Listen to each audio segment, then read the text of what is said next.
ఓం శ్రీ గురుభ్యో నమః. ఓం శ్రీకృష్ణ పరబ్రహ్మణే నమః.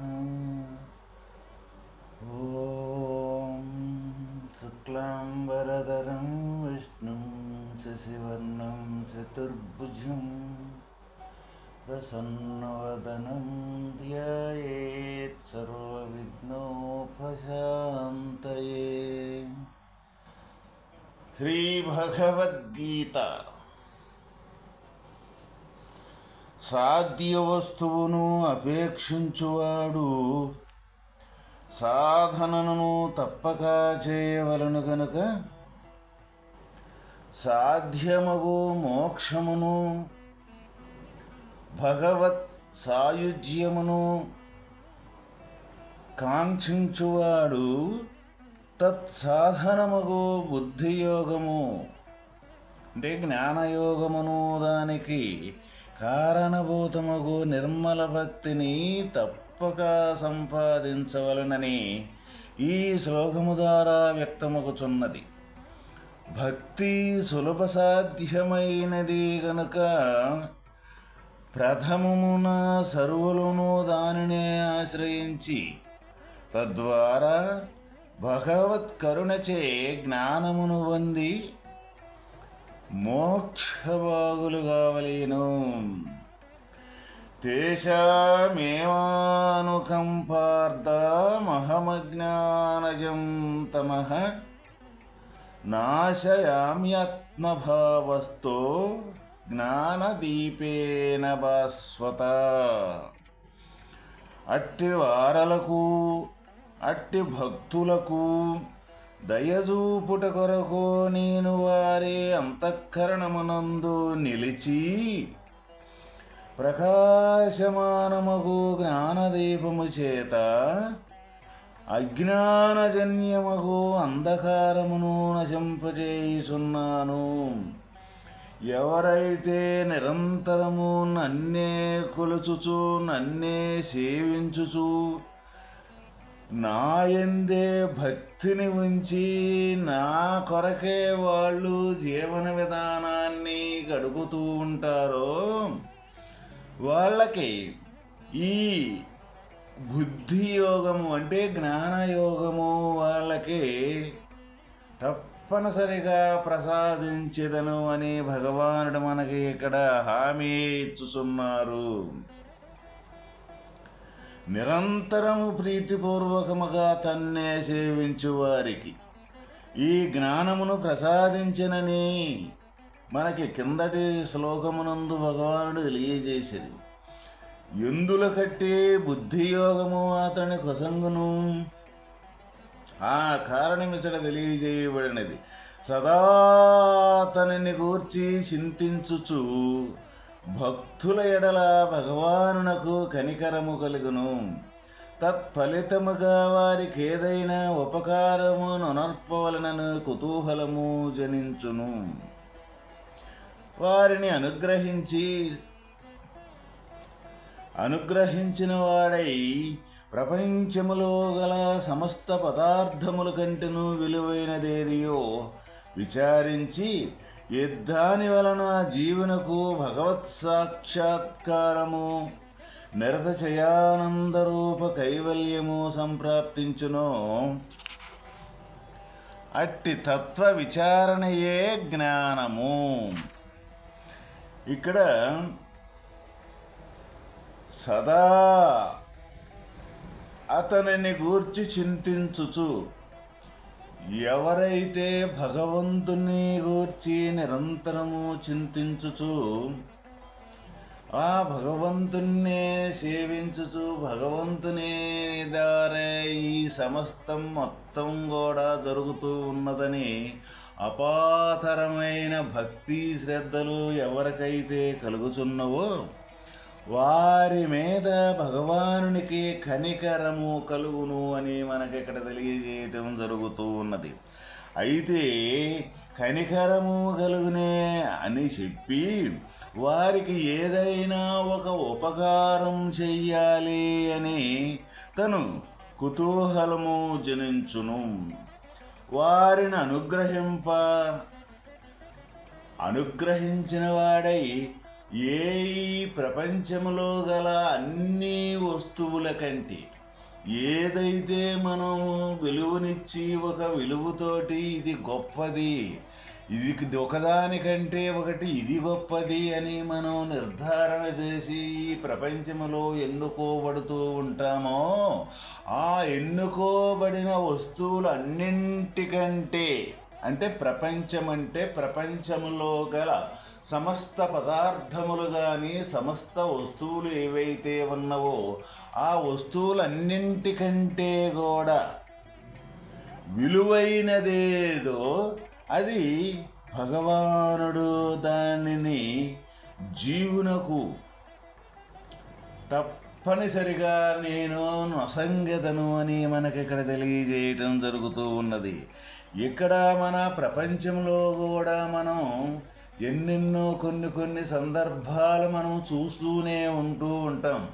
ఏమిటి ఆ సందర్భాలు అంటే, ఎవరైతే నిరంతరము మనకి ఆప్తుడుగా భక్తుడుగా మనల్ని నిరంతరం మన వెంటే తిరుగుతూ మనం చెప్పినదల్లా కూడా తను చేస్తూ మనల్ని వెంటబడి మన హృదయం ఏదైతే ఉందో మన హృదయానికి నచ్చినట్టు తను కానీ చేయగలుగుతూ ఉన్నట్టయితే మనకి కూడా ఒకరోజు అతనిపై ఒక మమకారము కానీ ఒక కనికరము కానీ మనకు ఏర్పడుతూ ఉన్నది. ఎందుకు? తను మన ఎటువంటి భావనలైతే మన హృదయంలో ఉన్నాయో అటువంటి భావనలకు తగ్గట్టుగా తన ప్రవర్తన మనల్ని కనికరించేదానికి సంబంధించి అటువంటి వాతావరణం ఏర్పడుతూ ఉంటుందన్నమాట. అయితే అటువంటి వాతావరణం అంటే అటువంటి కనికరం అనేది మన హృదయంలో కలిగినప్పుడు అతనికి మనం ఏ విధమైన సరే మంచి ఒక మేలు జరిగే ఒక వస్తువు కానీ మేలు జరిగే ఒక అన్నింటికంటే కూడా గొప్పగా ఉండే ఇతనికి ఒక వస్తువు కావచ్చు, ఒక మేలు చేయటం కావచ్చు, ఒక ఉపకారం కావచ్చు, అనేక కోణాల్లో ఉండేవి తనకు తప్పనిసరిగా ఒక మేలు చేయాలనే భావన మనకే తప్పనిసరిగా కలుగుద్ది. అది దేనివల్ల కలుగుతూ ఉన్నది? మన మీద తను చూపించే భక్తి శ్రద్ధలు ఏవైతే ఉన్నాయో ఆ భక్తి శ్రద్ధలే మనల్ని అటువంటి కనికరం కలిగించేదానికి సంబంధించిన ఆ వాతావరణం ఏర్పడుద్ది అన్నమాట.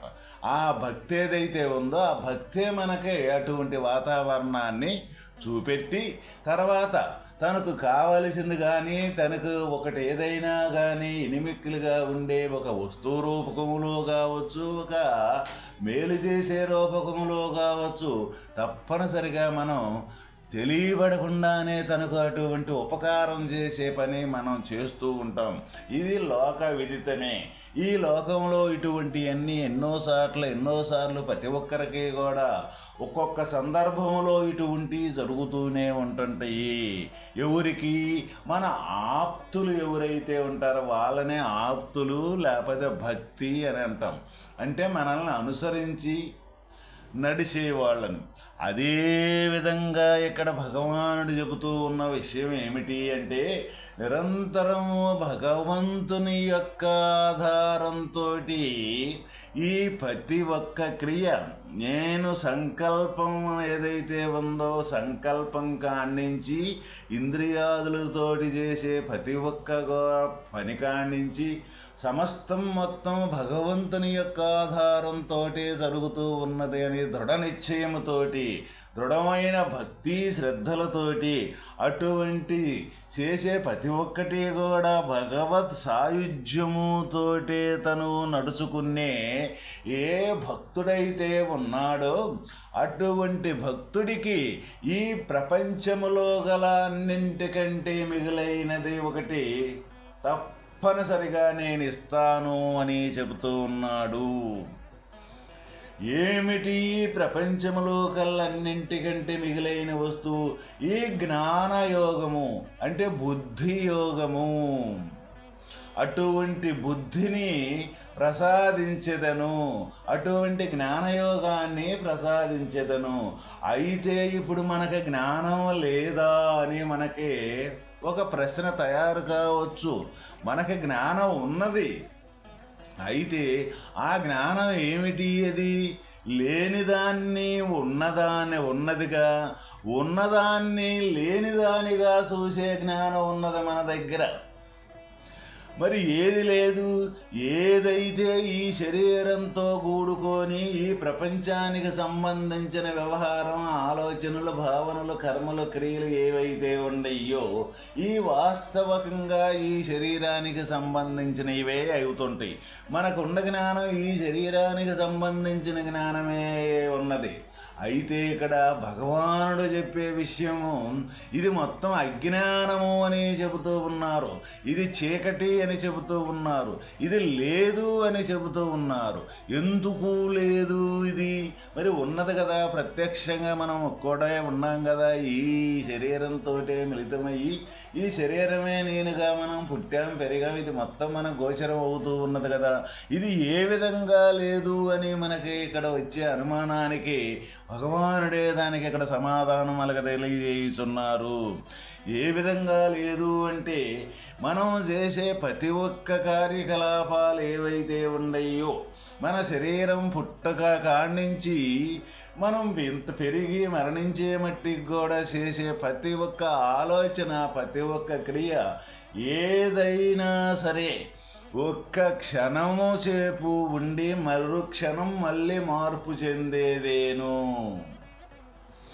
ఈ విషయాన్ని మనం ప్రతి ఒక్కరము కూడా విచారణ కానీ చేసినట్లయితే ఏదైనా సరే మనం చేసేది మరుక్షణం మార్పు చెందే విషయమే.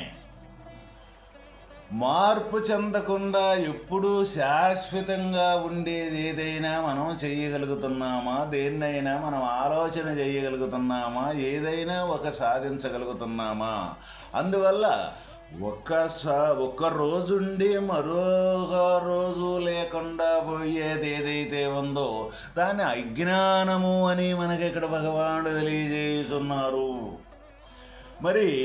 మరి ఎటువంటి జ్ఞానాన్ని మనకు ప్రసాదిస్తూ ఉన్నారు అంటే ఎప్పుడూ కూడా శాశ్వతంగా ఉండే ఏ జ్ఞానస్వరూపమైతే ఉన్నదో, ఈ జ్ఞానస్వరూపమే ఆత్మస్వరూపమైతే ఉన్నదో ఆ ఆత్మస్వరూపంలో చేరి విలీనమైపోయేదానికి సంబంధించిన బుద్ధిని, అటువంటి జ్ఞానాన్ని మనకు ప్రసాదించి ఆ జ్ఞానమే యోగంగా మార్చేదానికి సంబంధించే ప్రకాశాన్ని మనకి ఇస్తూ ఉన్నారు అని మనకు తెలియజేయటం జరుగుతూ ఉన్నది. అటువంటి ప్రకాశం ద్వారా మనకు వచ్చేది ఏమిటి? మనకు వచ్చే లాభం ఏమిటి అంటే సాక్షాత్ మోక్ష స్వరూపమే మనకు తయారవుతూ ఉన్నది అని మనకు తెలియజేస్తున్నారు. అది ఇక్కడ అజ్ఞానానికి జ్ఞానానికి ఉన్న వ్యత్యాసం ఏమిటంటే ఈ వ్యత్యాసము అన్నమాట. అయితే ఇప్పుడు మనం ఈ అజ్ఞానం ఏదైతే ఉందో ఈ అజ్ఞానాన్ని తొలగించుకునే దానికి సంబంధించిన సాధన మనకి ఇక్కడ తెలియజేశారు. ఏమిటి అంటే నిరంతరము సాధ్య వస్తువు, ఏదైతే వస్తువు శాశ్వతమైన వస్తువు ఉన్నదో ఆ వస్తువుని మనకు కావాలని ఎవరమైతే కోరుకుంటూ ఉన్నామో ఆ వస్తువే భగవంతుని యొక్క స్వరూపమే తప్ప ఇక్కడ శాశ్వతమైన వస్తువు తక్కినవన్నీ అశాశ్వతమని మనం నిర్ణయించుకొని ఆ వస్తువు కోసం సంబంధించిన ఏ భగవత్ సాయుధ్యము ఏదైతే ఉందో, భగవంతుని యొక్క భక్తి ఏదైతే ఉన్నదో అటువంటి నిర్మల భక్తి మనం తయారు చేసుకొని అటువంటి నిర్మల స్థితిలో నుండి ఆ భగవంతుణ్ణి నిరంతరంగానే మనం తపించి జపించి ఎవరమైతే మనం ఆ మార్గాన్ని ప్రయాణం చేస్తూ ఉన్నామో అటువంటి వారికే ఇక్కడ భగవంతుడు ఈ జ్ఞానయోగాన్ని ఇస్తాను అని మనకు చెబుతూ ఉన్నారు. అయితే అటువంటి వారము మనం అవునా కాదా అని మనం పరిశోధన చేసుకుంటే ప్రతి ఒక్కరికేమైనా తెలుస్తూ ఉన్నది. అటువంటి వారం అంటే నిరంతరం భగవంతుణ్ణి మనం సేవిస్తూ ఉంటే నిరంతరం మన పనిపాటలు మనం చేసే మన కర్మలన్నీ ఏమైపోతాయి, ఇవన్నీ ఏ విధంగా నడుస్తాయి, ఇది లోక విరుద్ధంగా చెబుతూ ఉన్నారే అని మనకు రావచ్చు అనుమానం. కరెక్టే, లోక విరుద్ధమైనదే ఇది వాస్తవకంగా చూసుకుంటే. ఎందుకంటే ప్రపంచం అనేది తాత్కాలికమైనది, క్షణికమైనది, అశాశ్వతమైనది. అయితే శాశ్వతమైన వస్తువు భగవంతుని యొక్క స్వరూపము, భగవంతుని యొక్క తత్వం ఏదైతే ఉన్నదో అదే శాశ్వతమే.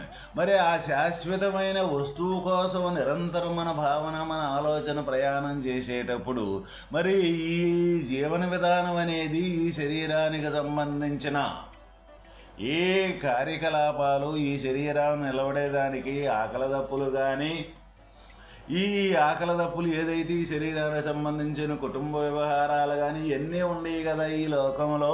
మరి వీటన్నింటినీ ఏ విధంగా మరి వదిలేస్తే మనకి అన్నపానాదులు కానీ మన కుటుంబ వ్యవహారాలు కానీ ఎవరు చేస్తారు, ఏ విధంగా జరుగుతూ ఉంటాయి అన్న శంక ఏదైతే ఉందో అది మన ప్రతి ఒక్కరికి రావచ్చు. ఇక్కడ మనకు భగవానుడు భగవద్గీతలో తెలియజేసే ప్రతి ఒక్క విషయంలో ఇటువంటి సంశయాలు అనేక రకాలుగా వచ్చినప్పటికీ కూడా అది అర్జునుడికి వచ్చిన శంక కూడా అటువంటిదే.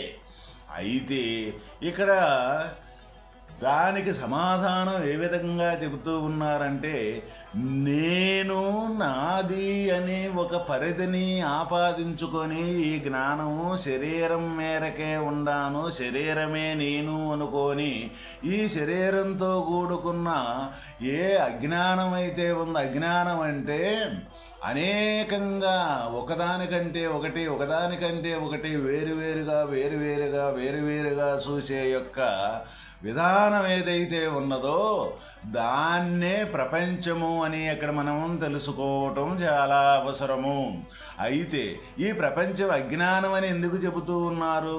ఈ వేరుగా చూసే స్వభావం ఏదైతే ఉన్నదో అది మనలోనే, ఈ వేరు చేసుకున్న యొక్క లక్షణం మనలోనే ఉన్నది, మనమయ్యే ఉన్నాము.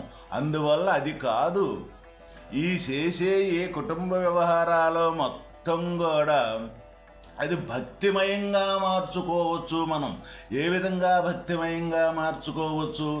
నేను నాది అని చేసే ప్రతి ఒక్క కార్యం కూడా నేను లేను, నాది లేదు, సర్వం భగవంతుని యొక్క ఆధారంతో, భగవంతుని యొక్క జ్ఞానంతో ఇది మొత్తం జరుగుతూ ఉన్నదనే భక్తిని ఎవరైతే మనం మరల్చుకుంటామో అది ఇక్కడ భగవంతుడు కోరుకునేది, అది ఇక్కడ భగవంతుణ్ణి చేరుకునేది.